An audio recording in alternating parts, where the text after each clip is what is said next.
What's going on, guys? A little bit of a different scenario than usual. I had to come home early. I had to watch the baby. Baby's asleep. He's doing good. He's got a little cold. I got my trusty paralegal here with me. Right, Minnie? You can help me make the video today? So anyway, guys, I've been thinking a lot about what I could talk about today, and it's a really important topic because we get this all the time at the firm, and that's people contacting us because they feel that they've hired the wrong lawyer. And I was thinking about that, and I thought I really want to make a video about what I would do and how I would hire a lawyer if I was in a situation where I needed a personal injury lawyer.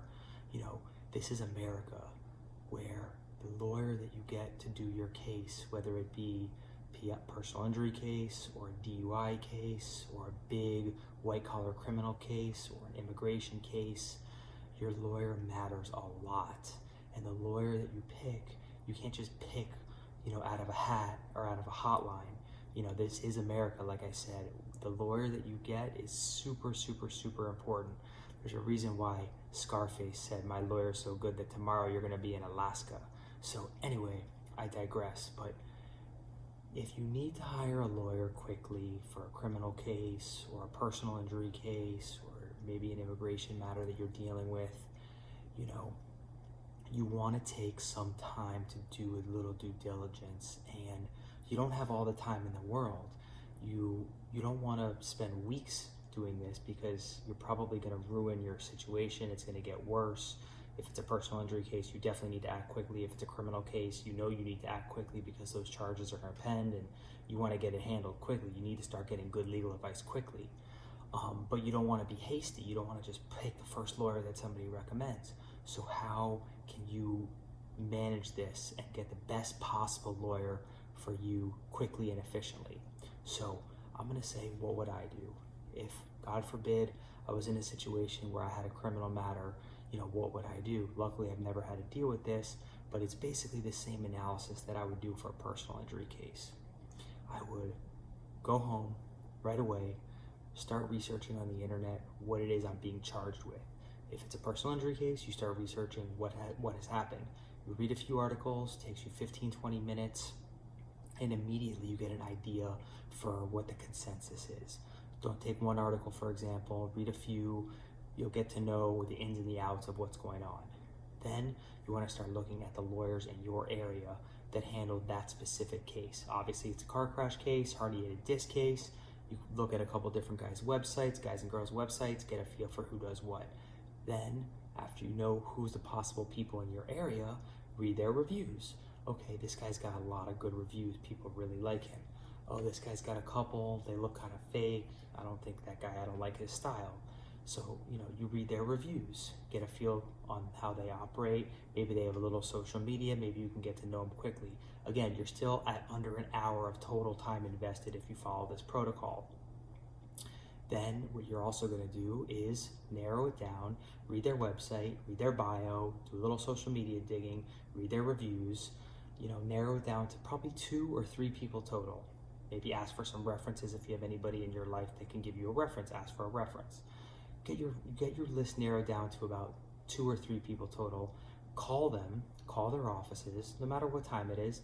Get a feel for how their office, how they answer the phone.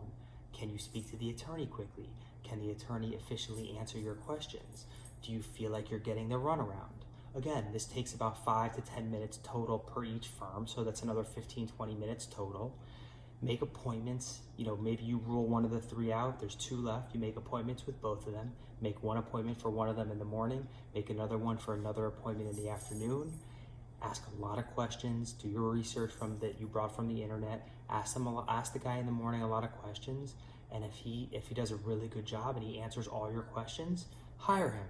Forget about the second guy. If the first person doesn't give you a lot of confidence that they know exactly what they're talking about, they don't speak intelligently, they don't give you the answers, to those questions that you're asking efficiently with confidence, tell them that you need to speak to a family member before you sign, and then go to that second appointment. Don't let the first guy pressure you into it either. If he's not really feeling confident and he feels like he's pressuring you, that's a bad vibe. Run away from that lawyer. Go to the second one. the second one's probably going to be a much better fit. If, for example, you still don't have a good fit with that second lawyer, do the same thing one more day. Odds are you're going to get a great lawyer if you go through 4, but most of the time, all you're going to need to do is that first day, the night before, do your first interview. Maybe you won't even need to do the second one. Do the second one. Having that second one lined up will also allow you to think more clearly during the first one, because you can look at the first person and say, no, I don't like this guy. I'm going to bounce. I'm going to get out of here. I already have that second appointment lined up, and I bet you that person's going to be good. And then you also get the benefit of you can compare. So the second person you can compare with the first. So anyway, I think that if people follow this little protocol, they will do themselves so much justice when they hire themselves a lawyer for something in the crunch time, that they need to get a really good, really qualified lawyer quickly, but they don't want to just hire the first one that comes to mind. So if you've done your research, you're well prepared, you'll be in a great spot. I think this will make a huge, huge, huge difference if you need to hire a lawyer. And I'm not saying this just so that people hire me, because this applies to anybody. This could be a DUI case in North Florida that I have no clue about anybody up there who does those, or California. I got followers from wherever. So, this applies to other fields too, not just law. But anyway, I don't want to ramble. I hope this brings value to you guys. Use this little protocol. Share this video. Brent Sibley, Dolman accident injury attorney, is my paralegal, left me. Hopefully my baby's still here. Have a good night, guys.